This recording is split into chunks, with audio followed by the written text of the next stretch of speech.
नमस्कार। मैं Manoj Khandelwal life with Khandelwal में आपका स्वागत करता हूं और हम लोग इस वक्त देख रहे हैं मनोज खंडेलवाल एकोपंचर एकोप्रेशन एंड मार्क्सिविजन के एजुकेशन सीरीज के यूनिट नंबर 6 यानी सीईयू कंटिन्यूस एजुकेशन यूनिट, उसकी 6 नंबर प्रोग्राम का हम इस वक्त अंतिम क्लास के पास हैं, जहां पर हम लोग जानेंगे बहुत सारी वो चीजें जो हम क्लिनिकल में काम करते हैं। क्लिनिकल काम का मतलब हो गया कि वो चीजें जो सिर्फ किताब की बातें नहीं हो, जो हम क्लिनिक में प्रैक्टिस कैसे करेंगे। तो हमारा सारा फोकस जो होगा वो होगा डिसीज मैनेजमेंट में और उस पॉइंट के पूरे इस्तेमाल में। तो हम लोग अब आगे बढ़ते हैं यूनिट नंबर 6 में और ये जानते हैं कि SI-18 का लोकेशन देखते हैं, फिर उसका काम देखते हैं। तो हम लोग सबसे पहले उसी ढंग से शुरुआत करते हैं कि मेरिडियन का रूट देखना बड़ा जरूरी है, क्योंकि मेरिडियन के रूट से आधी समस्या दूर हो जाती है। तो आपको जो मैंने खास तौर पे बताया था, यहां पर हम लोग SI-3 लेंगे। एक हमारा काम का पॉइंट, इस पर हमारी चर्चा हो चुकी है, तो मैं वापस याद दिला देता हूं कि बॉडी के जितने भी मस्कुलर स्पाज्म स्ट्रेन होंगे, ये उसका उसमें लोच लाने के लिए, यानी समझ लीजिए कोई आदमी का गर्दन अटक गया हो, कमर अटक गया हो, पैर अटक गया हो, मुड़ नहीं पाता हो, मोच आ गया हो, हिल नहीं पाता हो, तो वहां पर हम SI-3 का प्रयोग करते हैं। तो हर पॉइंट की एक ताकत है, उसको हमको जानते हुए चलना है। और इसी तरह कलाई के पास में हम लोग लेंगे SI-6। इसके बहुत ज्यादा प्रयोग है, वह सारे प्रयोग मैं आपको बता चुका हूं। उसके बाद हम लोग और ऊपर जाएंगे और इस ऊपर में जाकर हम SI-9 लेंगे, जिस पर चर्चा हो गई है, 10 लेंगे जिस पर चर्चा हो गई है, 11 लेंगे जिस पर चर्चा हो गई है, और साथ में आपको बताया था कि 13, 14, 15 है, उसका रूट आपको जान लेना है, क्योंकि ये भी ऊपर नीचे होकर होता है। इसलिए हम यहां से GB मेरिडियन के GB-21 और सेंजियाओ 15 के पास से, यानी यह इलाके से उसको कवर करेंगे। तो ये हो गई हमारी पूरी की पूरी एसआई मेरिडियन और सेंजाओ मेरिडियन और जीबी मेरिडियन का कंबाइनेशन पे काम करने का तरीका। अब हमारा ये जो मेरिडियन है, ये चेहरे पे जाता है और कान के पास आकर यहां पर समाप्त हो जाता है। तो अब हमारे दो इंपॉर्टेंट पॉइंट है, एक है हमारे चिक के पास और एक है हमारे कान के पास। तो ये दो पॉइंट पे हम चर्चा करेंगे और ये हो गई आपकी। और उसको क्लॉज करके मैंने दिखा दिया जो चिक के ऊपर है, और यही आकर यहां पर इसका पॉइंट बनेगा। जो ऊपर और नीचे दो पॉइंट और है, इन तीनों पॉइंट का कंबाइनेशन हम एक साथ करेंगे। तो अब आपको दो बातें यहां पर याद रखनी है। दो बातें महत्वपूर्ण क्या याद रखनी है कि एक तो हम तीन का कंबाइनेशन लेंगे यहां पर, और एक तीन का कंबाइनेशन लेंगे हम यहां पर। और ये कंबाइनेशन एक्यूप्रेशर में, एक्यूपल्सर में, एक्यूपंक्चर में, तीनों में लेंगे। तीनों का काम करने का तरीका हम जानेंगे। और जो कंधे वाला है, ये तीन पॉइंट एक साथ लेंगे। यह पैडिंग में लेंगे, कपिंग में लेंगे, फायर कपिंग में लेंगे, मसाज में लेंगे, बंबू मसाज में लेंगे, प्लम बसम में लेंगे, और पेड के दोनों प्रकार के पेड में, मसल स्टिमुलेटर में भी लेंगे और एगोपंचर पॉइंट के कंटिन्यूअस पल्स पे भी लेंगे। तो कुल मिला के हम लोगों को लगभग लगभग इस मेरिडियन पे क्या काम करना है, इसकी समझ हम पहले से बना चुके हैं। अब हम चलते हैं इस पॉइंट के खास जानकारी पे, लोकलाइज्ड में। तो सबसे पहले हम देखेंगे कि SI-18 का जो पॉइंट लोकेशन है वह कहां पर है। तो हम सबसे पहले पॉइंट लोकेशन की तरफ बढ़ते हैं। तो SI-18 का जो है, अभी आपको बताया था कि यह चिक पर आता है और चिक पर आकर कान के पास समाप्त हो जाता है। तो किताब में आप अगर पढ़ेंगे तो लोकेशन मिलेगा on the face directly below the outer canthus of the eye. अब इसको लेने का जो सबसे आसान तरीका, मैं जितने भी आपको तरीके बताए हूं वह तरीके इसलिए बताया हूं कि कोई भी किताब पढ़ेंगे तो वहां पर आपको बिल्कुल परफेक्ट मालूम हो जाएगा। डेफिनेशन तो आप बुक से लीजिए, लेकिन अंडरस्टैंडिंग मेरे हिसाब से कीजिए। तो आउटर कैंथस ऑफ द आई मतलब हो गया ये वाला। आपको ये पॉइंट हमेशा आउटर कैंथस, यानी सब लोग अपने अपने आंख के कोने को टच कीजिए। आउटर कैंथस जो है, जो कोना बाहर निकला हुआ होता है, उसके सीध में आप नीचे उतरेंगे और नॉस्ट्रेल, ये देखिए नॉस्ट्रेल हो गया, इसकी गोलाई के सीध में आप आएंगे जहां मीटिंग पॉइंट होगा, यहां पर ये पॉइंट आपको मिल जाएगा। एक्यूप्रेशर में यह बड़ा पॉइंट होता है तो आराम से मिल जाएगा, मैं अभी थोड़ा प्रैक्टिकल करके दिखा दूंगा। Lower border of the zygomatic bone, यहां पर जो बोन है ये एक बड़ा बोनस, सारे लोग अगर टच करके खुद अपनी अपनी उंगलियों से थोड़ा टच करके देखिए, लेकिन स्टमक मेरिडियन में टच मत करिएगा, आउटर कैंथस ऑफ द आई में टच कीजिएगा। यहाँ 2 पॉइंट है, ये दोनों पॉइंट को मैं पैल्पेबल करना आपको सिखाऊंगा। दोनों पॉइंट पास पास में हैं, प्राय लोग उन दोनों पॉइंट में कंफ्यूज कर जाते हैं, तो दोनों पॉइंट को अलग अलग भी बता देंगे हम। तो आप लोग खाली एक बार बॉन को टच कर लीजिए, जैकोमेटिक बॉन है, आ करके अगर मुंह खोलेंगे जोर से, तो वो बॉन आपके उंगली पे रहेगा, बराबर। तो अभी और विस्तार से उसको थोड़ा और समझ लेते हैं। तो हम लोग अगर इसके लोकेशन को देखते हैं, तो enter border of the insertion of the masseter at the maxilla. Maxilla जो आप लोग अगर तस्वीर को देखेंगे, और इसमें दो खास बात होगी।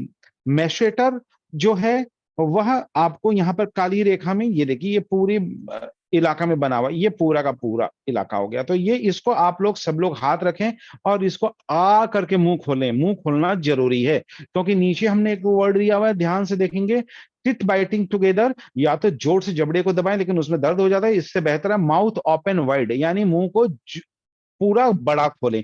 जब मुंह को पूरा बड़ा खोलेंगे तो देखिएगा ये आ, आप अब उसके बाद 3 उंगली से उसको दबाइए, आपको वह मैसेटर मसल्स जो है वह बिल्कुल पैल्पेबल हो जाएगा। तो ये कहां पर आता है, ये आउटर कैंथस ऑफ द आई, यानी आंख के पुतलियों के बाहर में देखिए, जहां क्रॉप फिट होता है, वहां पर आपको ये बाहर बढ़ना है। कहां पे क्रॉप फिट होता है, ये देखिए यहां पर होता है। तो ये वाली चीजें यहाँ पे ऐसे आर्क बनाती है, और इसके टिक आपको नीचे उतरना है, और नाक के यहां से इसको क्रॉस कर देना है। कुछ जगह पर वो नीचे के बाउंड्री से क्रॉस करते हैं, कुछ ऊपर से क्रॉस करते हैं।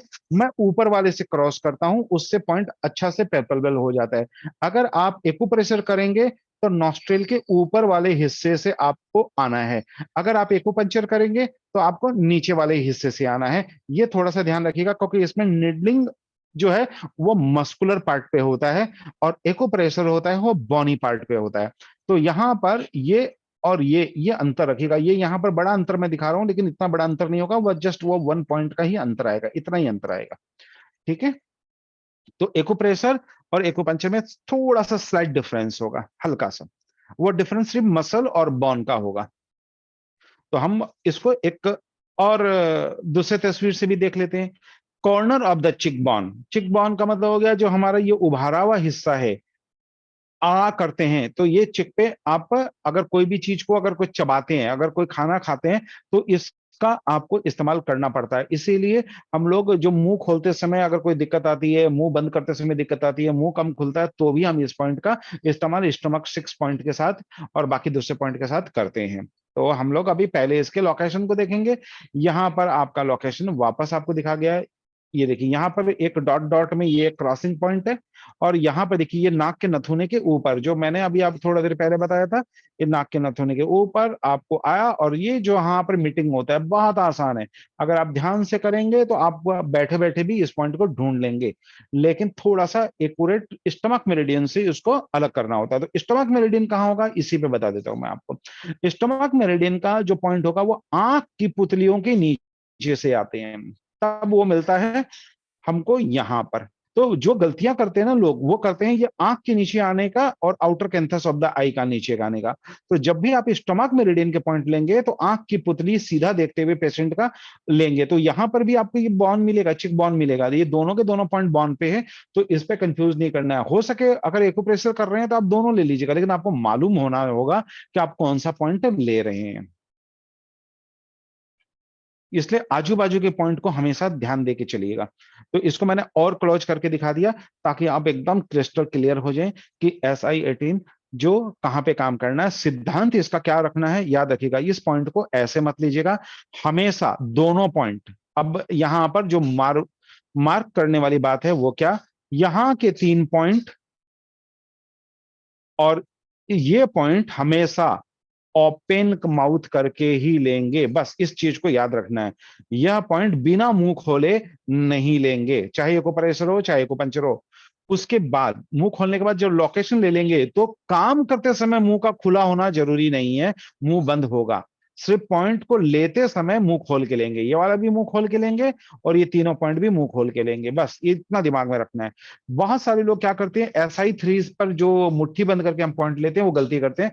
पेशेंट का मुट्ठी बंद करके हम लोकेशन लेते हैं, निडलिंग नहीं करते हैं। लोगों ने मुट्ठी बंद करके निडलिंग भेजी है, मुट्ठी बंद करके निडलिंग नहीं की जाती है, मुट्ठी खोलकर निडलिंग की जाती है, मुट्ठी बंद करके उसकी प्रोमिनेंस देखी जाती है। वैसे ही SI18 का और आगे चलकर ये जो 3 पॉइंट है, इसके बारे में भी मैं आपसे अलग से बात करूंगा। तो वो 3 पॉइंट और ये दोनों मुंह खोलकर ही लेंगे लोकेशन।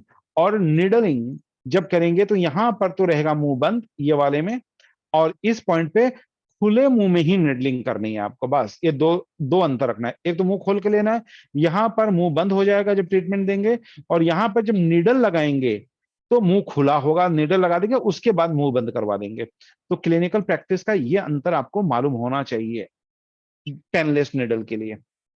तो ये चीज को मैं एक दूसरे तस्वीर में फिर वापस आपको दिखा दिया हूं, ताकि आपको बिल्कुल मालूम रहे। तो अब अगर आप वहां से हटकर अगर रियल चीज पे देखते हैं, रियल पेशेंट पे देखेंगे, तो आपको एक कंफ्यूज हमेशा होगा। वह ध्यान रखिएगा, ये जो स्टमक मेरिडियन है वो आंख के पुतली के नीचे आता है। तो आपको स्टमक मेरिडियन के पॉइंट नहीं लेने हैं, यहाँ पर स्टमक मेरिडियन के ये पॉइंट रहेंगे। तो ये पॉइंट और ये आउटर कैंथस ऑफ द आई का ये पॉइंट का डिफरेंस करते हुए आप चलेंगे, ये दिमाग में रखिएगा, दोनों को मिक्स ना करें। अब इसका अंग्रेजी नाम जानना जरूरी है। तो SI18 का चिक बोन नॉच बोलकर हम लोग इसको पुकारते हैं। मैंने आपको पहले ही कहा था कि सबके अंग्रेजी नाम से आपकी आधा प्रॉब्लम आप दूर कर लेंगे जब इसका नाम ही चिक बोन नॉच है। तो एक बात एकदम 100% हमें मालूम पड़ गई कि हमें चेक के ऊपर स्वेलिंग और पिंपल्स कहाँ होता है, जैसे चेक के ऊपर होता है। तो पिंपल्स के लिए ये पॉइंट हो गया। अच्छा, ड्राई स्किन कहाँ होगा चेहरे पे, यहीं पे होगा, तो हम ड्राई स्किन के लिए भी प्रयोग करेंगे। उसके बाद में अगर फेस का ग्लो करना है, लालिमा लाना है, तो कहाँ करेंगे, हम यहीं पे करेंगे। उसके बाद जितने भी एडल्टहुड के जो पिंपल्स होते हैं, एक्ने होते हैं, वो कहाँ होते हैं, वो यहीं पे होते हैं। अच्छा, स्किन ड्राई या ऑयली स्किन कहाँ पे आता है, वो भी यहीं पे आता है। क्रैक्स जो चालू होते हैं वो कहाँ आते हैं, आई के पास में, यहाँ पर प्रॉफिट होता है। और उसके बाद में यहाँ आता है स्वेलिंग, कहाँ आता है, यहीं पे आता है। अच्छा, दांत का दर्द में हम लोग कहाँ हाथ लगाते हैं, यहीं लगाते हैं। तो कुल मिला के आपको उसके नामकरण से और उसके लोकेशन से लगभग लगभग बीमारियां पता करने की आदत डाल लेनी होगी कि पॉइंट कहाँ है, किस मेरिडियन पे है, और मेरिडियन का शुरू कहां से हुआ और समाप्त कहां पर हुआ। तो लगभग लगभग आपको आइडिया बिल्कुल हो जाएगा कि वो पॉइंट किस किस बीमारी में काम आता है। तो अब हमारे पास बिल्कुल जानने के लिए और बताने के लिए बहुत ज्यादा कुछ यहाँ पर है नहीं। हमको यहाँ अब सवाल उठता है कि क्या इतनी बीमारी, जी नहीं, अब आप दिमाग के घोड़े दौड़ाइए। फिर बेल्स पल्सी कहाँ होता है, तो बेल्स पल्सी में आप पॉइंट कैसे लेंगे। अगर मैं आपसे पूछूं कि यही तस्वीर है, इसमें बेल्स पल्सी लेना है, तो अब आपको बिल्कुल मालूम पड़ गया बिना किताब देखे बेल्स पल्सी में क्या होगा, आपका आईब्रो ऊंचा नहीं होगा, तो आपका ये पॉइंट आ गया। उसके बाद आईब्रो ऊंचा नहीं आया, तो ये पॉइंट आ गया। उसके बाद सीधी सी सपोर्टिंग पॉइंट कौन सा आ गया, ये आ गया। और उसके बाद में इसको सपोर्ट करने के लिए नीचे 2 पॉइंट और कौन से, ये भी पॉइंट आ गए। और अगर मुंह नहीं खुलता, क्योंकि बेल्स पल्सी में मुंह थोड़ा सा टेढ़ा हो जाता है, वो बेल्स पल्सी में मैं अभी थोड़ा सा और बताऊंगा आपको। तो हम क्या करेंगे, यहाँ पर स्टमक का 1 पॉइंट और 6 वो ले लेंगे। अगर मुंह का जोड़ नहीं खुल रहा हो यहां से, तो सीधी सी बात है, हम ये 3 पॉइंट को ले लेंगे। तो कुल मिला के आपको प्रोटोकॉल सारे मालूम पड़ गए कि हमें पॉइंट लेने कैसे हैं। तो आपको अब ये चीजें आप किताब में पढ़ेंगे तो वहां पॉइंट के नाम दिए हुए होंगे कि ये पॉइंट लेना है, ये पॉइंट लेना है। तो इस आधार पे आप देखिएगा क्या वो पॉइंट यहाँ है, तो आप खुद समझ जाएंगे कि 90% पॉइंट जो है वो यहाँ से लिए गए हैं, और उसका कारण भी मैंने आपको बता दिया। उसके बाद क्या होता है, जो अलग पॉइंट जुड़ते हैं वो क्या जुड़ते हैं, अब समझ लीजिए चेहरा है। अब मैं इस पर डिजिटल पॉइंट जोड़ूंगा, तो कौन सा जोड़ूंगा, LI4 जोड़ूंगा। क्यों जोड़ूंगा, क्योंकि LI4 हमारे फेस के सारे एलिमेंट को दूर करता है। अब क्या इन्वॉल्व हुआ, या मसल इन्वॉल्व हुआ, तो मैं क्या जोड़ूंगा, GB34 जोड़ूंगा, क्योंकि मसल्स का वहां काम होता है। और मसल्स को और स्ट्रेंथ करने के लिए मैं ची किधर से लूंगा, मैं लिवर 3 से लूंगा। तब आपको समझ में आ गया कि हमारा प्रोटोकॉल लगभग लगभग बन जाता है, बड़े आसानी से बन जाता है। तो आसान वाले प्रोटोकॉल को पहले करना है, उसके बाद कॉम्प्लिकेटेड प्रोटोकॉल पे हम लोग बढ़ेंगे। याद रखिएगा, बेसिक से रिजल्ट बहुत अच्छे मिलते हैं, एडवांस को बाद में ऐड करना पड़ता है। तो अगर आप तस्वीर में देखेंगे तो आपको ये ऐसे दिखाई देगा। तो आपको ये दिमाग में रखना है कि पेशेंट के किधर खड़ा होना है, क्योंकि ये पॉइंट लेते समय दिक्कत इसलिए होती है कि पेशेंट का अगर आप साइड में खड़े हो जाएंगे तो ऐसा ही मेरिडियन छोड़कर आप फिर स्टमक मेरिडियन की तरफ बढ़ जाएंगे या एलआई मेरिडियन की तरफ बढ़ जाएंगे। अब एलआई मेरिडियन का भी एक पॉइंट है यहाँ पर जो बड़ा इंपॉर्टेंट है, LI-20। और साथ साथ में आप पॉइंट जानते रहिए, हमारे यहाँ पर ड्यू का मेरिडियन इंपॉर्टेंट पॉइंट है, ये सब पूछूंगा मैं आपसे। यहाँ पर रेन मेरिडियन का पॉइंट है, ये सारे दिमाग में रखिए। यहाँ पर स्टमक मेरिडियन का पॉइंट है। तो सीधी सी बात है, फेस पे फेस ब्यूटी के लिए हम कोई भी काम करेंगे तो ये सारे हम इस्तेमाल करेंगे। तो ये ड्यू का नंबर आप नोट कर करके भी पूछूंगा, क्लियर करूंगा। फिर ये रेन वाला है, ये स्टमक का है, ये LI का है। तो ये इसके नंबर क्या है, बस क्योंकि लोकेशन आपके दिमाग में, सबके दिमाग में आ जाना चाहिए। क्यों मैं बार बार बोलता हूँ, अगर नंबर भूल भी गए तो भी आपका कुछ नहीं बिगड़ेगा, आप काम अच्छा कर जाएंगे। उसके बाद किताब पढ़ लीजिए कि वो नंबर क्या था, क्योंकि प्रिस्क्रिप्शन में लिखना होता है। प्रिस्क्रिप्शन लिखे बिना तो इलाज नहीं होता है। तो अब आपको यहाँ पर क्या समझ में आ गया कि कॉस्मेटिक एंड ब्यूटी के लिए अगर SI-18 का इस्तेमाल करेंगे तो हम इस पॉइंट को ले लेंगे, यहाँ पर एक पॉइंट और है उसको ले लेंगे, यहाँ वाले पॉइंट को ले लेंगे, लिप के पास पॉइंट है एक्स्ट्रा वो ले लेंगे, रेन के पास पॉइंट है ये ले लेंगे। तो अब आपको बिल्कुल समझ में आ गया कि प्रोटोकॉल कैसे बनाना है और किस किस पॉइंट पे हमें काम करना है। चाहे एक्यूप्रेशर कीजिए, चाहे मसाज कीजिए, चाहे एक्यूपंक्चर कीजिए, चाहे पल्स कीजिए, कुछ भी कीजिए, पॉइंट तो ऐसे ही लिए जाएंगे। और डिजिटल में हाथ के ऊपर में आप पॉइंट लेंगे। अगर सर के पीछे का कुछ लेंगे तो सीधी सी बात है, सर के पीछे के पॉइंट भी इसी ढंग से ऐड हो जाएगा और डिजिटल पॉइंट में LI-4 की बजाय लंग 7 आ जाएगा। तो अब आपको ये जो दोनों अंतर बताया मैं दोबारा पिक्चर में दिखा देता हूं, तो सारे लोग इसको टच करें और फील करें। स्टमक 3 और SI-18 का डिफरेंस नोट करिएगा। अब सारे लोग अपनी अपनी आंखों की पुतली के नीचे आए और नाक के निचले सिरे के बाहर आके क्रॉसिंग पॉइंट पे करें। ये हो गया आपका स्टमक 3। और आउटर कैंथस ऑफ द आई, आंख के बाहरी कोने से नीचे की तरफ उतरिए और नाक के नथुने के ठीक बाहर जाइए, चाहे नीचे से जाइए बाहर से जाइए, आपको चिक बॉन ही मिलेगा। दोनों तरफ चिक बॉन मिलेगा। एक को एक्यूप्रेशर के लिए इस्तेमाल करेंगे और निडल के लिए हम बॉन के नीचे मसल को इस्तेमाल करेंगे, बस इतना ही अंतर है। और सबसे बड़ी बात कि एक का नाम जू लियाओ है और एक का नाम क्वान लियाओ है, और दोनों का अर्थ देखिए। स्टमक 3 का मतलब होता है लार्ज बोन होल और SI-18 का मतलब होता है चिक बोन नॉच। तो आपको समझ में आया कि नाम से ही दोनों में समानता है, क्योंकि दोनों पास पे है, दोनों बॉन पे है। तो अगर हम नाम और उसके प्रभाव को देख लेंगे तो आपका 90% प्रॉब्लम उस पॉइंट से रिलेटेड सॉल्व हो जाएगा। तो सारे लोग लिख लीजिए, स्टमक 3 और SI-3 यह पास पास में होने से एक दूसरे के पार्टनर आप बनाएंगे। ये हो गया नंबर 1 बॉन्ड। और दूसरी बात है, स्टमक 3 जो होगा वह लार्ज बोन होल कहलाता है और SI-18 चिक बोन नॉच कहलाता है। और दूसरा बात है, दोनों के बीच का डिफरेंस जो देखना है वो कैसे देखना है वो आपको बताया। एक आपको आंख की पुतलियों के नीचे से देखा जाएगा और एक outer canthus of the eyes से देखा जाएगा। तो अगर साइड होके देखेंगे तो ये ऐसा आपको दिखाई देगा जिस पे आपको काम करना है। तो कितना भी आप पिक्चर देख लीजिए, जब तक आप किसी का चेहरा नहीं देखेंगे, चेहरे पे हाथ नहीं लगाएंगे, तो क्या होगा, वह अच्छी वाली क्लिनिकल प्रैक्टिस आपकी नहीं होगी। इसलिए सारे लोग अपने अपने जो भी नियर डियर है या खुद के ऊपर करके उसको फील कीजिए। तो अब मैं आता हूं एक्यूपंक्चर निडलिंग के बारे में। चेहरे पे निडलिंग करने के पहले पेड़ की प्रैक्टिस बहुत अच्छी होनी होगी, नहीं तो दिक्कत आ जाएगी, क्योंकि पेशेंट चेहरे को लेके बहुत सजग रहता है। अगर कुछ गड़बड़ कर दिया या वहां पर लालिमा आ गई या ब्लड क्लॉट हो गया या नीला पड़ गया तो पेशेंट आपको तंग भी करेगा और आपके क्लिनिक में नहीं आएगा। इसलिए वहां पर काम करने के पहले मैंने पैड इसलिए दिया है कि आपकी डर दूर हो जाए, झिझक दूर हो जाए, उस पर काम कीजिए। और जो निडल इस्तेमाल करेंगे चेहरे के ऊपर वो हमेशा good quality, super fine quality होना चाहिए। एरा गैरा नत्थु खेरे कंपनी का इस्तेमाल चेहरे पे मत कीजिए, क्योंकि दाम दोनों के लगभग एक जैसे हैं। तो वो दिमाग में आप रखेंगे। मैं बहुत बार निडल की अलग अलग क्वालिटी आपको दिखा चुका। अब आते हैं निडलिंग के लिए। तो हमारी निडलिंग जितनी भी चेहरे पे होगी वो 0.3 से 0.5 चून ही होती है। तो ये दिमाग में रखना है। और दूसरी बात, परपेंडिकुलर निडलिंग हम लोग नहीं करते हैं। करने का तरीका होता है, किया जा सकता है, लेकिन एक्सपर्टाइज होना चाहिए। इसलिए शुरुआती दौर में आप लोग ऑब्लिक के बजाय सबकुटेनियस इंसर्शन करेंगे। सबकुटेनियस का मतलब हो गया स्किन के अंदर, स्किन से टच करते हुए आप लगाएंगे नीडल।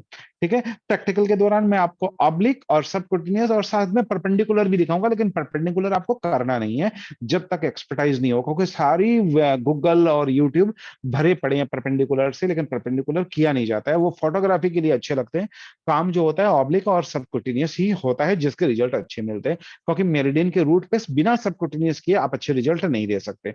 परपेंडिकुलर फोटोग्राफी में देखने को अच्छा लगता है और रिजल्ट में सबकुटेनियस से ही रिजल्ट आता है। तो अब आते हैं हम लोग मॉक्सिवेशन पे, कि हमको मॉक्सिवेशन यहाँ पर कैसे करना है। तो यहाँ पर SI18 का बारे में लिख लीजिए कि यहाँ पर मॉक्सा नहीं किया जाता है, यह है किताब की बात। तो अब सवाल उठता है कि मॉक्सा नहीं किया जाता है, लेकिन मैं तो अपने क्लिनिक में करता हूं।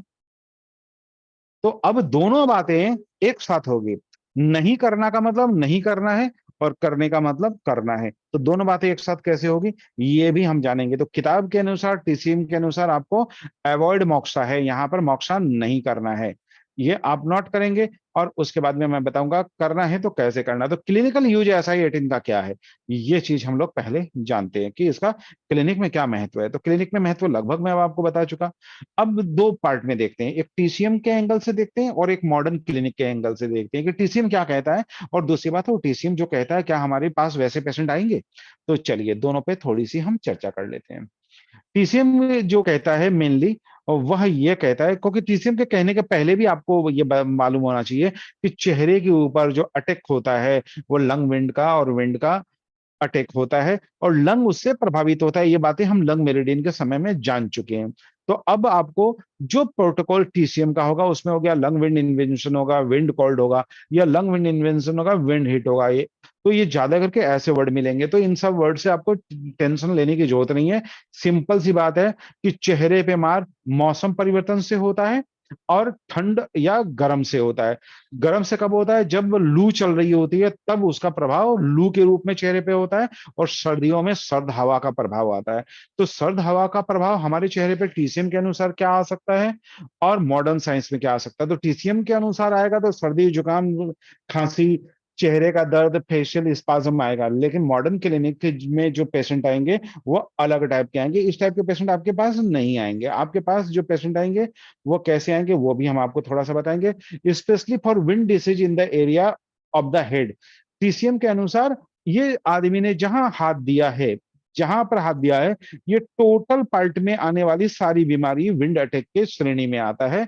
इसलिए पहले जमाने में लोग बंदर टोपी वगैरह पहन के कान की सुरक्षा वगैरह कर लिया करते थे, मुंह की सुरक्षा कर लिया करते थे। तो ज्यादा करके आपको अगर प्रिवेंट करना है पेशेंट को ठंड को वाली बीमारी से, तो कान की हिफाजत आपको पहले करवानी होती है। बच्चों में इसीलिए हम लोग कान ढक कर रखते हैं, जिससे सर्दी जुकाम का आक्रमण कम होता है। चेहरे को नहीं ढका जाता है बल्कि कान को ढका जाता है। तो ज्यादा करके इस टाइप के पेशेंट हमारे क्लिनिक में आएंगे नहीं, लेकिन आपको चीजें मालूम होनी चाहिए। तो छह मतलब जो दांत का दर्द है, यह इसका एक कॉमन पॉइंट है। ये भी पेशेंट आपके क्लिनिक में नहीं आएंगे, लेकिन TCM में ये मुख्य है। अगर बाई चांस पेशेंट को होता है दांत का डॉक्टर का अपॉइंटमेंट नहीं मिला, तब तक ये ट्रीटमेंट दे सकते हैं, लेकिन दांत का प्रॉब्लम में दांत के डॉक्टर के पास आपको भेजना ही पड़ेगा, को 50 प्रकार के प्रॉब्लम होते हैं। तो अगर दांत दर्द हो जाए, टूथेक हो जाए, तो आपको ये पॉइंट का हम इस्तेमाल करेंगे Alive Core के साथ। लेकिन मैं आपको एकदम स्पष्ट कर देता हूँ, पहली बात है कि आपके पास पेशेंट नहीं आएंगे। दूसरा बात, पेशेंट को बरगलाना नहीं है कि आपको दांत के डॉक्टर की जरूरत नहीं है, मैं इधर निडल लगा दे, ठीक है। तो आप ये कहेंगे कि जब तक आपके डॉक्टर से आप अपॉइंटमेंट नहीं ले देते या फैसला नहीं कर लेते, जब तक नहीं जाते, चलिए मैं एक ट्रीटमेंट दे देता हूँ, क्या पता आपको फायदा हो जाए। तो ये हमारे दांत दर्द के लिए पॉइंट है। लेकिन हमारे मॉडर्न क्लिनिकल यूज में SI18 के पेशेंट कौन से आएंगे वो जानकारी मैं आपको दे देता हूँ। सबसे पहले आपके पास सर्दी और जुकाम के साइनस मैंने आपको बताया था, उसके पेशेंट आपके पास आएंगे। कौन से, जो मैक्सिलरी साइनस वाले हैं, वो पेशेंट इसमें ज्यादा कवर होते हैं, क्योंकि फ्रंटल देखिए साइनस है, अगर यहाँ है तो ये फ्रंटल साइनस है, तो इसके पॉइंट वगैरह आपको एक्स्ट्रा 3 हो गया, एक्स्ट्रा 1 हो गया, GB14 हो गया, और ऊपर चलकर UB24 हो गया, 23 हो गया। तो इस टाइप के पॉइंट ऊपर मिल गए, और यहाँ पर ये सारे पॉइंट आपको मिल गए। और plus 2 nostril point extra point है जो मैंने आपको बताए थे, वो यहाँ और यहाँ, ये एक्स्ट्रा पॉइंट आप ले लिया, तो आपका लगभग लगभग काम हो गया। लेकिन जो मैक्सिलरी साइनस है जहां पर फ्लूइड हमारा भरता है, ये पूरा फ्लूइड भरने का रूट है। तो ऐसे करके ये अंदर ही अंदर ये सारे फ्लूइड भरते हैं और बहुत दर्द होता है, चेहरा झुकाते ही दर्द होता है।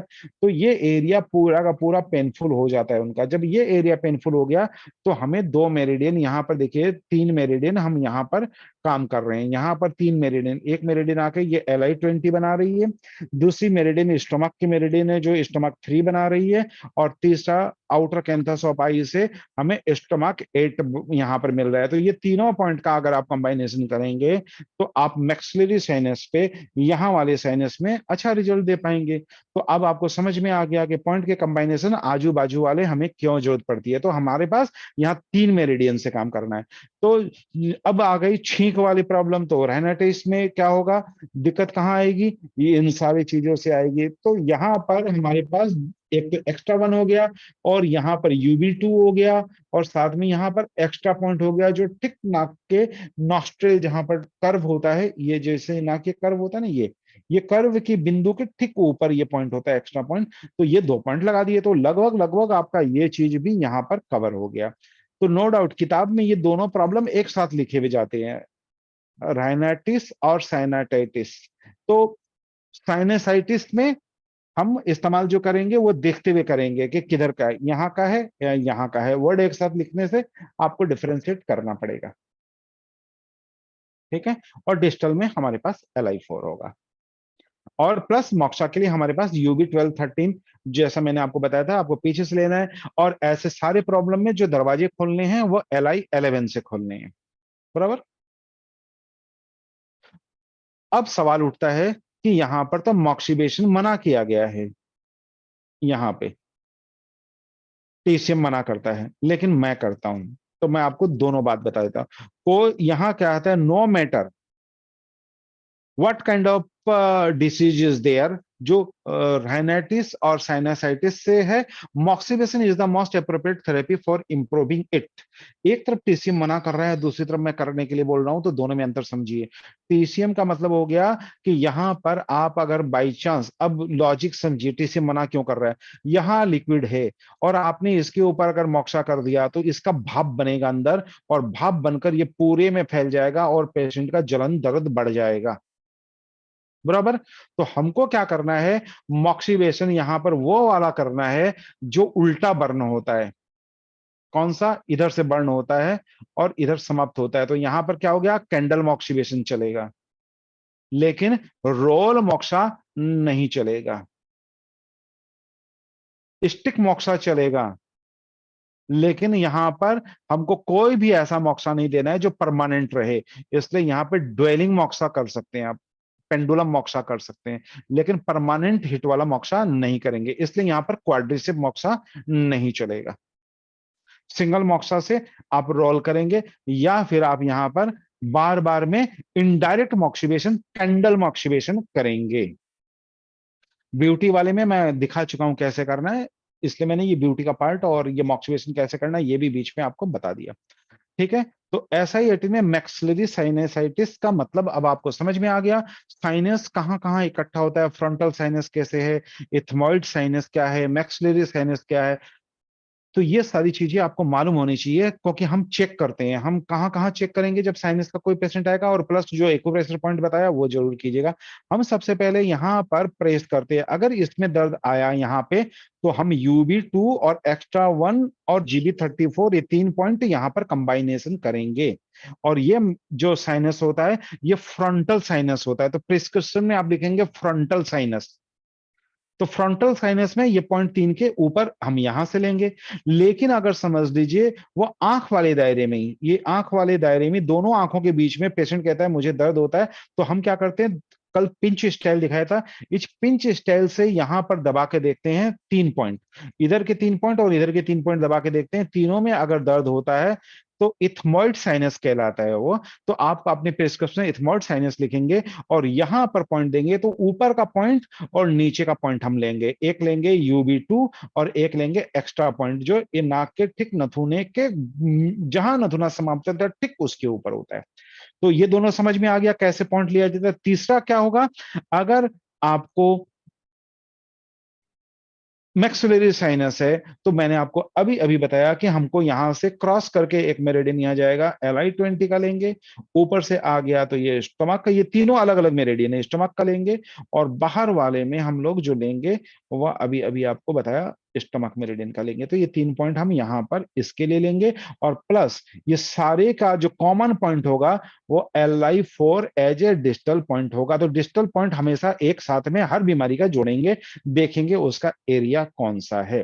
प्लस यहां पर भाप देना, दूसरा काम करना, थेरेपी देना, वो सारी चीजें आपकी जारी रहेगी। तो अब आपको समझ में आ गया कि साइनस एक बड़ा फील्ड है और पेशेंट काफी आते हैं। अस्थमा वाले में हम इसको और डिटेल में कवर करेंगे, ठीक है। अस्थमा में मैंने इसको डाला है क्योंकि ये पेशेंट बहुतायत में आती है, बहुत बहुत संख्या में आती है। और यही पेशेंट प्राय क्या होता है, कॉमन आता है। अस्थमा के कम से कम 50% पेशेंट हमें ऐसे मिलते हैं जो साइनस से भी पीड़ित रहते हैं, और 50% में वो एलर्जी वाले प्रॉब्लम में रहते हैं। तो इसलिए ये उसका पार्ट है। ये यहाँ पर भी मैंने थोड़ा सा आपको बता दिया, इस पर और डिटेलिंग काम करना होगा। तो ये पॉइंटर लगा के मैंने वो दिखा दिया कि कौन कौन से पॉइंट इस्तेमाल होते हैं। तो ऊपर UB2, और नीचे स्टमक 3, और साइड में स्टमक 18, और इधर में LI20। तो लोकेशन एक बार आपको जो मैंने बताया वो यहाँ पर इस पिक्चर में परिलक्षित है। तो अब आपको बिल्कुल पता होना चाहिए कौन सा है। उससे क्या होता है, आपकी प्रैक्टिस अच्छी होती है और पेशेंट को भी समझ में आता है कि आपको काम करना आता है। अब एक पेशेंट है जो आपके पास आता है, देखिए ये सारी बीमारियां बहुत पैसा देती है और बहुत पेशेंट तंग होकर आता है। ये सलमान खान की बीमारी है, सलमान खान को भी ट्राइजीमिनल न्यूरेल्जिया हुआ था। तो आपको ये दिमाग में रखना है, 3 नर्व होते हैं इसके, 1 2 3 है। इस पर थोड़ा सा अध्ययन कीजिएगा, इस पर अभी मैं ज्यादा नहीं करूंगा। तो आपको ये मालूम होना चाहिए कि ट्राइजेमिनल न्यूरोलजिया के जो फेस होता है उस पर अगर हाथ रखेंगे तो 3 पाम रखते हैं हम। हाथ हाथ रखिए सारे लोग, 1 नंबर पे पूरा पाम रख दीजिए। ये पूरा एरिया में एक अगर दर्द आता है, या आपकी चिक बोन वाली इस पोरिया एरिया में दर्द आता है, या दुग्धी तक में दर्द आता है, 3 एरिया होते हैं ट्राइजेमिनल न्यूरोलजिया के। कंप्रेशन पे डिपेंड करता है कि किधर की तरफ वो रेडिएट करेगा। इन तीनों का एक बड़ा पिक्चर भी ये देखिए मैं साइड में बना हुआ है। अगर ये पिक्चर भी देख लेते हैं तो ये देखिए, 1 नंबर जो है उसका जो दर्द आएगा वो इतना यहां दर्द आएगा। अगर बाई चांस यहां दर्द आता हो, ये लगातार रहता है, ये आता जाता नहीं है, ये लगातार रहता है, इसलिए मालूम पड़ जाता है। कभी कम होता है, कभी ज्यादा आता है, लेकिन स्पंदन हमेशा रहता है। यहाँ का जो दर्द होएगा वो ट्राइजेमिनल न्यूरोलजिया के ब्रांच नंबर 1 से है। दूसरे ब्रांच नंबर 2 का ये वाला हो गया, और ब्रांच नंबर 3 का ये पूरा का पूरा एरिया कवर हो गया। इसमें चिक वगैरह, डुड्डी वगैरह सब शामिल हो जाते हैं। तो ट्राइजेमिनल न्यूरोलजिया के लिए हम इस पॉइंट का प्रयोग करते हैं दूसरे पॉइंट के साथ, खाली ये पॉइंट नहीं, दूसरे पॉइंट के भी साथ। यहाँ पर अगर आप जॉन में देखेंगे कि कौन कौन से नर्व होते हैं, ये एक्चुअली ट्राइजेमिनल नर्व होती है, उसी के ब्रांच है ये। तो ट्राइजेमिनल नर्व, ये वाली नर्व जो है ट्राइजेमिनल नर्व है। इसलिए ऊपर में हम GB8 भी लेते हैं, 7, इधर से 7 भी लेते हैं। तो ये सारे पॉइंट अब आपको बताए गए हैं कौन कौन से पास के पॉइंट है, तो तुरंत याद कर लीजिएगा कि उसके पास कौन से पॉइंट है, वो सारे इस्तेमाल होंगे। तो ये जॉन जो होती है वो 3 जॉन होती है। V1 V2 V3 में ये जॉन दिया हुआ है, जिसको जॉन 1 जॉन 2 जॉन 3 भी बोलते हैं। तो ये सारे के सारे किस जॉन में दर्द होता है उसके हिसाब से हम पॉइंट का सिलेक्शन करते हैं। लेकिन SI18 उस पॉइंट में आपको जो 3 वाले जॉन है उसमें इस्तेमाल होता है, ठीक है। इसलिए मैं ये अलग अलग आपको पिक्चर में दिखा रहा हूँ। और 2 वाले जोन में भी हम, 2 वाला जोन तो पूरी तरह इसका इफेक्टेड रहता है 2 और 3 में, क्योंकि 2 थोड़ा ओवरलैप करता है 3 को, इसलिए 2 और 3 में हम इस्तेमाल करते हैं। 1 वाले में इसका इस्तेमाल नहीं होता है, ठीक है। तो आप रूट देखिएगा, ट्राइजेमिनल न्यूरोलजिया का रूट का आंसर कौन सा है, उस रूट के हिसाब से आपके पॉइंट सिलेक्शन होंगे। अगर रूट 1 है तो फिर जो अभी आपको फ्रंटल साइनस के पॉइंट बताए गए थे वो सारे उसमें शामिल हो जाएंगे। अगर समझ लीजिए अभी जो मैक्सिलरी साइनस के बताए गए थे वो इनके जोन 2 में कवर हो जाएंगे, और जोन 3 में अभी SI19 का बताएंगे वो कवर हो जाएगा। तो अब आपको डिफ्रेंशिएट मालूम पड़ गया कि किस ग्रुप के पॉइंट का इस्तेमाल हमको किस ग्रुप में करना है। SI18 का जो और इस्तेमाल है वो है myofascial pain on the face. Myofascial pen जो आपको कल थोड़ा सा मैंने हिंट दिया था कि बहुत प्रकार के ट्रिगर पॉइंट होते हैं हमारे चेहरे पे, पीठ पे और पर, और वहां पर बहुत ज्यादा दर्द हो, दांत में भी दर्द हो और मायोफेशियल पेन भी हो, यानी सुपरफिशियल लेवल पे, अंदर नहीं सुपरफिशियल लेवल पे पेन हो, तो हम SI18 का एक बार वहां पर दायां बायां करके देखते हैं कि कहाँ वहीं नॉच तो नहीं है, राई के दाना जैसा तो नहीं है, वहां पर कहीं मसल से एक हार्ड टाइप का तो नहीं है, पैल्पेबल कोई चीज तो नहीं है, उसके ऊपर निडल करने से रिजल्ट बहुत अच्छे मिलते हैं, या उसके ऊपर एक्यूपल्सर करने से अच्छे रिजल्ट मिलते हैं, या उसके ऊपर मॉक्सिबेशन करने से अच्छे मिलते हैं। वैसे ज्यादा करके मैं हाथ से ही उस पे काम करता हूँ, तो हाथ से भी रिजल्ट अच्छे मिलते हैं। तो ये जो मायोफेशियल ट्रिगर पॉइंट है, इसका थोड़ा सा हिंट दे देता हूँ, क्योंकि ये बहुत लेंदी चीज है, इतना आसानी से नहीं समझाया जाएगा, चूंकि ऐसा ही 18 के रूट में है, इसलिए मैं बता देता हूँ। अगर समझ लीजिए यहाँ पर अगर आप कोई पॉइंट ले रहे हैं, तो यहाँ का लोकल प्रॉब्लम ठीक नहीं करेगा, वो ठीक करके यहाँ जो 1 2 3 4 रखा है ना, अगर किसी को कान के ऊपर 3 उंगली रखी है ऐसे कर कर, और 3 में आप पैरेलल रेखा में दबाते रहेंगे, 1 2 3 4, अगर यहाँ दर्द होता हो किसी को, ये मायोफेशियल ट्रिगर पॉइंट अगर होगा तभी, नहीं तो नहीं। अगर मायोफेशियल ट्रिगर पॉइंट ऐसा ही 18 पे है, अगर समझ लीजिए यहाँ पर मायोफेशियल ट्रिगर पॉइंट है और सर दर्द यहाँ पे है, तो इस सर दर्द के लिए आप पॉइंट ढूंढेंगे यहाँ पे, अगर टेंडर, ये पॉइंट टेंडर मिला SI18, तो इस SI18 से ये दर्द चला जाएगा आपका। ये मायोफेशियल ट्रिगर पॉइंट के रूप में मैं SI18 का रोल बता रहा हूँ। मायोफेशियल ट्रिगर पॉइंट प्राय ड्राई नीडल वाले करते हैं, आपको उस ढंग से नहीं करना है, आपको एक्यूपंक्चर के ढंग से ही करना है। यहां पर वापस दिखा रहा हूं, जैसे ये मैसेटर मसल्स है, मैसेटर मसल अभी थोड़ी देर पहले बताया था, आ करके खोलिए तो पूरा ऊपर की चिक से लेके आपके लोअर चिक तक आ करते ही आपका मालूम पड़ जाएगा। तो वहां पर बहुत सारे ट्रिगर पॉइंट होते हैं, 8 10 होते हैं, वो सब हम लेते हैं। अगर आईब्रो के ऊपर में और कान के पास में भयंकर दर्द होता हो, तो वहां पर बहुत सारे कारण से हम लोग डायग्नोस करते हैं और कहीं से पकड़ में नहीं आए, तो फिर एक बार SI18 का भी आपको डायग्नोसिस कर लेना चाहिए कि कहीं SI18 के आजू बाजू कुछ ट्रिगर पॉइंट तो नहीं है। ये ट्रिगर पॉइंट ऐसे मिलते हैं, इसको रिलीज कर देंगे तो ये पूरा का पूरा पेन यहाँ वाला और ये वाला पेन चला जाएगा। तो इसलिए आपको पेल्पेबल, इसलिए पेल्पेबल करके एक्यूपंक्चर का पॉइंट लेना बहुत फायदेमंद होता है। इसलिए आपको रूट मालूम होना चाहिए मेरिडियन का, और पेल्पेबल मालूम, ये एक अलग टेक्निक है, लेकिन मैंने जोड़ दिया साथ में ताकि आपको नॉलेज थोड़ा सा ज्यादा मिल जाए। अब आते हैं, ये पेशेंट आपके क्लिनिक में जम कर आएंगे, फेशियल पाल्सी, बेल्स पाल्सी। ये ज्यादा करके उन महिलाओं को होता है जो स्नान करके तुरंत हेयर ड्रायर का इस्तेमाल करती है, या जिसकी इम्यून कैपेसिटी कम होती है, या विटामिन डी और बाकी विटामिन B12 वगैरह कम है, और अचानक 5 पे वो पंखा चलाती है, या डायरेक्ट एसी में बैठती है, या ठंड भी है और उसके बाद भी कंबल ओढ़ के, या गर्मी भी है तो कंबल ओढ़ के एसी चलाने वाली आदत। तो वैसे लोगों को प्राय फेशियल पल्सी होता है, और फेशियल पल्सी के और भी बहुत सारे कारण हैं।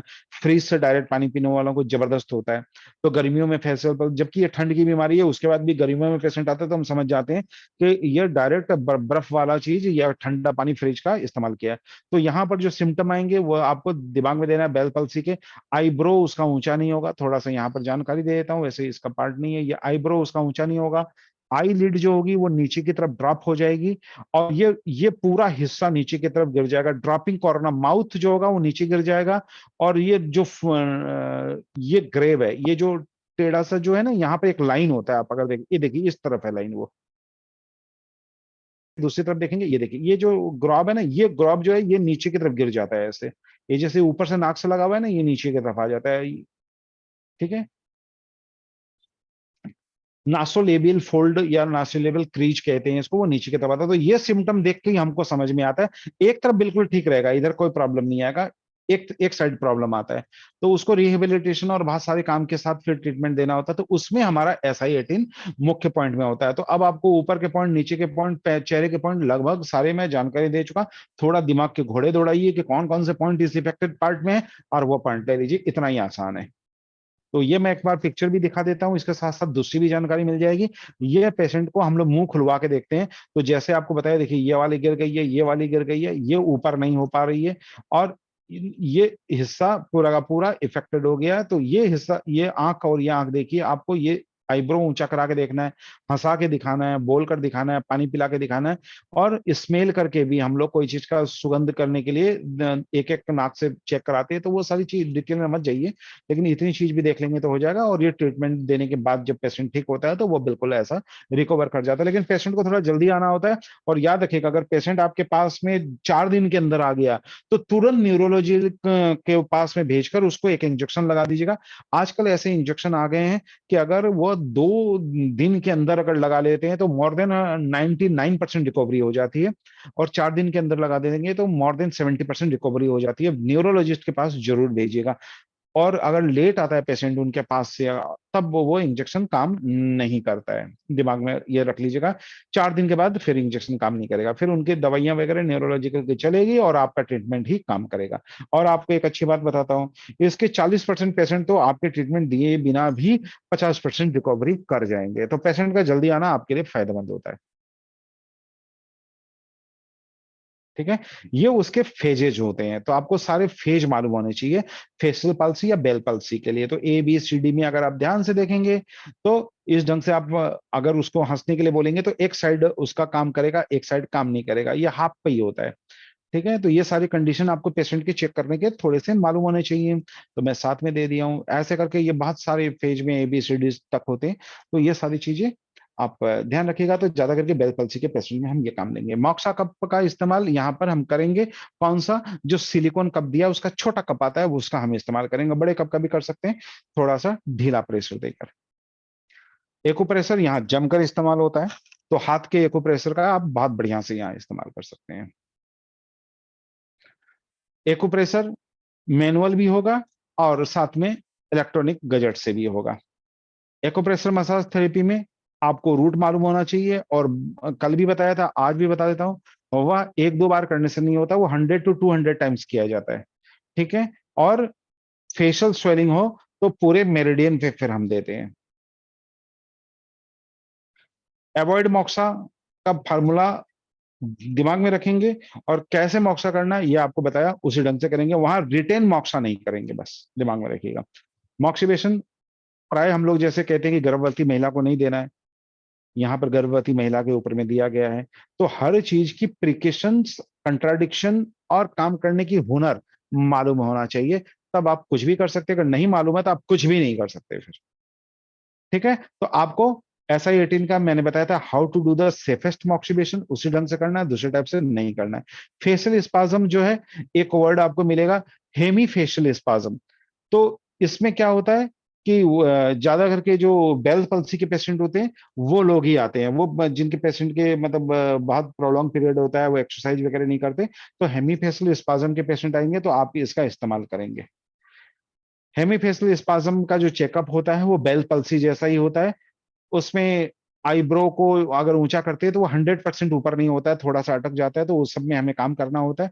तो वहां पर आपको GB14 है, एक्स्ट्रा 3 है, नीचे स्टमक 3 है, फिर स्टमक के यहाँ पर 6 को भी हम साथ में जोड़ देते हैं। तो ऐसे करके आपको ट्रीटमेंट प्रोटोकॉल बनाने हैं, क्योंकि उसका ये रिलेटेड हिस्सा है, इसलिए आपको मैंने ये दिखा दिया। क्योंकि बहुत जगह क्या होगा कि आपको बेल पल्सी और हेमीप्लीजिया या फेशियल पल्सी बोल के लिखा नहीं मिलेगा, वहां पर फेशियल स्पाज्म बोलकर मेंशन रहेगा एलोपैथी डॉक्टर में, तो समझ जाना है कि वो इसी की बात कर रहा है। यहाँ पर आपका काम अच्छा करेंगे, एक ही जैसा काम होगा दोनों में, इसलिए वर्ड से ज्यादा आपको टेंशन लेने की जरूरत नहीं है। यहाँ पर पेशेंट की पहली अवस्था और दूसरी अवस्था, जब हम उनको टेस्ट कराते हैं तो आंख बंद करना है, आंख खोलना है, फूंक मारना है, पानी पीकर उससे पूछना है, पानी पीते समय होठ के नीचे से नहीं निकलता है, हंसने के लिए बोलना है, तो उन सारी चीजों से वो पकड़ में आ जाता है। और वैसे ज्यादा करके पेशेंट जो होते हैं आपके पास पहले से ही हेमीफेशियल स्पाज्म के एलोपैथी के पास जाकर आते हैं, तो आपको वो बता देता है कि मेरे को ये प्रॉब्लम है। बाकी थोड़े से नॉर्मल डायग्नोसिस करके आप कर सकते हैं। बहुत लोगों को पार्शली होता है, उनको नहीं पता होता है, तो वहां पर आप लोग जिनको पार्शली होता है या बहुत पहले के पेशेंट होते हैं, उनको 2 साल 4 साल 5 साल निकल गया, तो वहां पर आप बेल पल्सी बोलकर नहीं लिखेंगे, वहां लिखेंगे HFS, hemifacial spasm. Hemifacial spasm बोलकर फिर आप उसका ट्रीटमेंट लेंगे। लेकिन हेमीफेशियल स्पाज्म प्राय उन्हीं लोगों को होगा जो फेशियल पैरालिसिस जैसे बेल पाल्सी है या पोस्ट स्ट्रोक वाले होंगे, उन लोगों को ही होगा। और इसके साथ में आई के ट्विचिंग में अगर दिक्कत आती है, टूथेक होती है, स्वेलिंग चेक होती है, तो भी यही पॉइंट आपका इस्तेमाल होगा। मैंने एक अलग से आपको जानकारी दे दी, ताकि जिन लोगों को पैरालिसिस के पेशेंट वगैरह देखेंगे तो ये उनके बड़े काम की चीज है। आपको डायग्नोसिस भी करना आ गया, और प्लस प्रिस्क्रिप्शन पे क्या लिखना है पता। अगर तुरंत आएगा तो बेल पल्सी लिखेंगे, अगर वो 1 साल बाद आ रहा है और उनको थोड़े मस्कुलर और सारे इलाज कराने के बाद थोड़ा बहुत बच गया, तो आप उसको हेमी फेशियल स्पाज्म HFS बोल के प्रिस्क्रिप्शन लिखेंगे। अब आते हैं एक्यूप्रेशर ट्विना मसाज। अगर ट्विना मसाज आता है तो कीजिए, नहीं तो थंब के मसाज भी इस पे बहुत अच्छे रिजल्ट देते हैं। तो मॉक्सिबेशन मसाज जो होगा वो कैसा देना है? मॉक्सिबेशन और SIT for 5 to 20 minutes once a day, it can relieve facial spasm। अगर फेसियल स्पाज्म है और पेशेंट पुराना है, अगर वो 1 साल से ज्यादा पुराना है और सारे इलाज करा के आया है, तो वहां पर आप पेंडुलम वाला रोल मॉक्सा भी दे सकते हैं, और जो कंटेनर मॉक्सिबेशन है वो भी दे सकते हैं, लेकिन वह स्टिक नहीं होगा, एक जगह नहीं होगा, वो मूवमेंट वाले कंडीशन में होगा, याद रखिएगा। एक जगह देने के साथ साथ टीसीएम का रूल लागू हो जाएगा, नो मॉक्सिबेशन। इसलिए आप वहां पर मूवमेंट वाले कंडीशन से मॉक्सिबेशन करेंगे। अब आते हैं कि एक्यूपंक्चर पॉइंट कंबाइनेशन हम क्या लेंगे, इसके साथ क्या लेंगे। वैसे लगभग मैं बता चुका हूं आपको कि कैसे कैसे क्या लेने हैं, थोड़ी सी जानकारी और ले लेते हैं। SI18 के आसपास के क्या पॉइंट होते हैं जो हम ले सकते हैं, तो यहाँ पर पॉइंट कंबाइनेशन हाथ के जो है LI4 लेते हैं हम लोग। और अगर मसल स्पाज्म है, जैसे अभी फेशियल का प्रॉब्लम हो गया, तो पेन के लिए तो LI4 ले ले, लेकिन स्पाज्म के लिए आपको बताया था SI2 का इस्तेमाल करते हैं हम लोग। SI2 का चूंकि इंडिया में इस्तेमाल कम होता है, तो आप वहां पर SI3 का इस्तेमाल कीजिए। SI3 भी एज इक्वल एज SI2। तो आप ज्यादा करके तुंग वाले SI2 का इस्तेमाल करते हैं और टीचिंग वाले SI3 का करते हैं, तो आप SI3 कीजिए और LI4 कीजिए। और लोकल में SI28 के साथ लोअर जो पे स्टमक 6 आप इस्तेमाल कर सकते हैं। स्टमक 7 कुछ लोग इस्तेमाल करते हैं और कुछ लोग नहीं इस्तेमाल करते हैं, क्योंकि ऊपर के पॉइंट GB7 वगैरह 8 वगैरह इसमें आप लगा सकते हैं साथ में। बराबर। तो आपका प्रोटोकॉल बनाने का और दूसरे पॉइंट के साथ काम करने का तरीका आपको हमेशा याद रखना है कि साथ में एड हम क्यों कर रहे हैं। जैसे ही हमने मसल स्पाज्म बोला, तो स्पाज्म का पॉइंट की चर्चा तो हम शुरू से कर रहे हैं SI3 का, तो SI3 लग गया। और पेनफुल हुआ तो LI4 लग गया। अगर पेनफुल नहीं हुआ तो भी LI4 लेंगे, क्योंकि फेस का डिस्टल पॉइंट है। तो ये सारे पॉइंट के मेरिडियन है, तो आपको चेहरे के मेरिडियन सारे मालूम होने चाहिए। अगर इतने मेरिडियन आपको रूट मालूम है, तो लगभग आप क्या करेंगे, प्रोटोकॉल खुद बना लेंगे। तो नीचे का जो होगा वह रेन मेरिडियन आकर आपके चिक पे समाप्त होगा। ड्यू का जो कंसियस अनकॉन्सियस का मामला होता है, तब तो हम ये नाक के नीचे के पॉइंट लेते हैं, नहीं तो नहीं लेते। ज्यादा करके आपको LI20 का भी इस्तेमाल होगा, और 20 के ठीक ऊपर यहाँ पर एक एक्स्ट्रा पॉइंट होता है, उसका इस्तेमाल कीजिएगा। ज्यादा करके इंडिया वाले ये इस्तेमाल नहीं करते, लेकिन आप कीजिएगा, इसके रिजल्ट अच्छे हैं। इंडिया वाले इसका भी इस्तेमाल नहीं करते ड्यू का। तो ये ड्यू मेरिडियन का पॉइंट का आप नाक के टिक टिप पर जरूर इस्तेमाल कीजिएगा। एक्स्ट्रा 1 का इस्तेमाल होता ही है, तो ये वाला इस्तेमाल कीजिएगा। हेयर लाइन के सारे पॉइंट आपको बताई जा चुके, वो 0.5 चून पीछे होते हैं, तो 0.5 चून के सारे पॉइंट वो सारे इस्तेमाल होते हैं। प्लस कान के ऊपर 8 वाले, और प्लस फिर वो नीचे आते हैं, तो वो भी आपको इस्तेमाल करना है। और 3 पॉइंट अभी और बता दूंगा, तो ये इस्तेमाल हो जाएगा। आउटर कैंथस ऑफ आई में हमारे को ज्यादा करके पॉइंट के इस्तेमाल करने की जरूरत नहीं पड़ती है, क्योंकि नीचे वाले पॉइंट से हमारा काम हो जाता है, बरसते कोई लोकल प्रॉब्लम हो तो। और बीच के पॉइंट के हम थ्रू टेक्निक से ये इस्तेमाल करते हैं कि निडल यहाँ से लगा के यहाँ टच करने की चेष्टा करते हैं। अलग भी कर सकते हैं, लेकिन ज्यादा करके प्रैक्टिस में GB14 टू एक्स्ट्रा 3 के डायरेक्शन में निडल लगाया जाता है। और ये निडल है ही। और 2-3 आपके जस्ट बॉन के ऊपर 2 हो जाएगा। नसल LI20 के अगर आप बाहर जाएंगे तो ठीक उसके जो ग्लॉव है इसके ऊपर में 20 ले लेंगे। 4 जो लेंगे वो आप नीचे से जो लाइन बनेगा उस पर 4 लेंगे, ऊपर की लाइन बनेगा उस पर 3 लेंगे। और 18 अभी अभी आपको मैंने बताया। और नीचे एक आप और पॉइंट लेंगे स्टमक मेरिडियन में, वो है 6 का, उससे जॉ खोलने में मदद मिलती है।